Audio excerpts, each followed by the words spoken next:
One of the biggest reasons I'm very optimistic about America's absolute and relative growth future has to do with energy.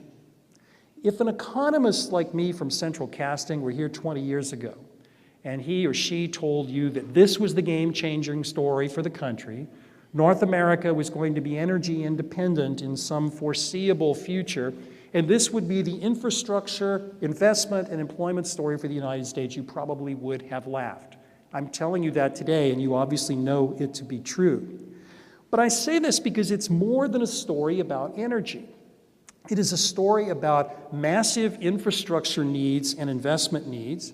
It is a story about the remaking of the competitiveness of manufacturing in the United States, and a huge desirability of investing by foreigners into the United States. All of those are very huge for us. Now, I have to tell you that I am optimistic the U.S. is going to get its fiscal house in order.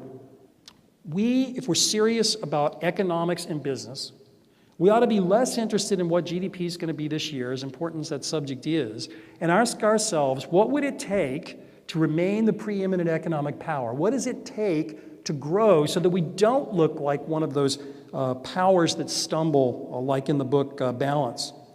The question for policy is, what does it take for business people, for economists, to advocate for a future-oriented policy? We need two ingredients. We need growth and we need opportunity, and that turns into what I've called mass prosperity. Our budget needs fixing, not for its own sake, not for bean counting, but to assure resources for that story.